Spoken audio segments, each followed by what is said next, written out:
Selamat datang di saluran YouTube Dewi Surya 2. Kami harap kita semua dalam keadaan sehat untuk dapat menjelajahi sejarah kerajaan yang pernah berdiri di Nusantara yang tentunya menarik bersama channel kami. Mari berinteraksi bersama kami melalui kolom komentar. Tekan tombol like dan subscribe agar tetap terhubung dengan konten menarik kami lainnya di masa mendatang. Mari kita mulai penjelajahan sejarah kerajaan di Nusantara ini dengan topik terbaru kami, runtuhnya Kerajaan Bima. Kerajaan Bima merupakan kerajaan bercorak Islam yang terletak di Nusa Tenggara Barat. Kerajaan Bima merupakan salah satu kerajaan yang memiliki peranan penting dalam sejarah perkembangan Islam di Kepulauan Nusa Tenggara. Sebelum masuknya Islam di Bima, daerah ini sudah menjadi tempat perdagangan yang berkembang dengan sangat pesat. Kerajaan Bima sebelum bercorak Islam merupakan kerajaan bercorak Hindu. Kemunduran Kerajaan Bima dimulai pada tahun 1908 saat kerajaan telah dikuasai oleh pemerintah Hindia Belanda. Bahkan semua urusan kerajaan harus mendapat persetujuan dari pemerintah kolonial Belanda. Kesultanan Bima kemudian berakhir pada tahun 1951 setelah Sultan Muhammad Salahuddin wafat.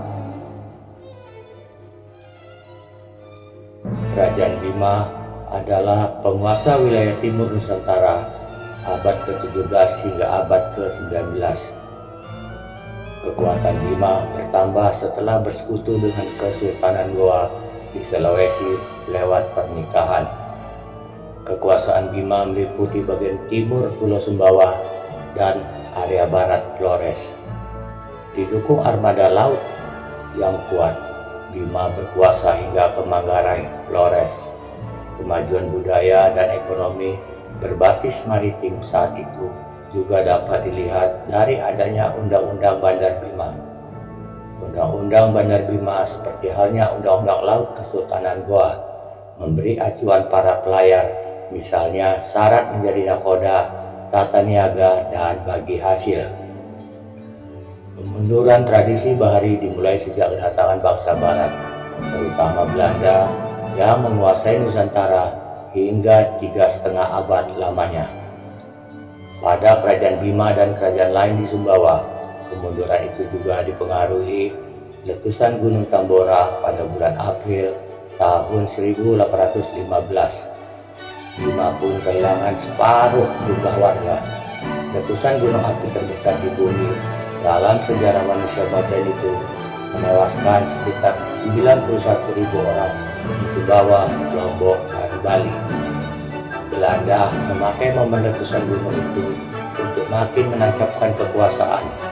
Belanda menyerahkan bekas wilayah Kerajaan Tambora ke Kesultanan Bima, tetapi penyerahan wilayah harus ditukar dengan wilayah Bima di Manggarai.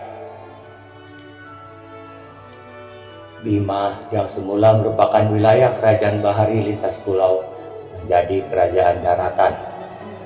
Dengan mendesak Bima ke daratan, kapal-kapal Belanda leluasa menguasai jalur pelayaran. Pada tahun 1857, Kesultanan Bima dipaksa menandatangani perjanjian dan kontrak pengakuan kekuasaan Hindia Belanda. Lalu Belanda menetapkan pajak bea cukai, pajak pelayaran, pajak ekspor, dan pajak penghasilan, menandai akhir dari kedaulatan Kerajaan Bima ini. Dengan memahami kejayaan dan silsilah kerajaan ini, kita dapat menghargai kekayaan budaya dan sejarah yang luar biasa. Juga dengan memelihara dan memperkuat warisan ini, kita dapat menjaga kekayaan dan identitas budaya yang berharga bagi generasi mendatang. Terima kasih telah menonton video kami di saluran YouTube Dewi Surya 2. Semoga Anda menikmati video yang kami sajikan. Jangan lupa tekan tombol like dan subscribe agar tetap terhubung dengan konten menarik kami lainnya di masa mendatang. Sampai jumpa di penjelajahan sejarah lainnya. Salam sejarah dari Dewi Surya II.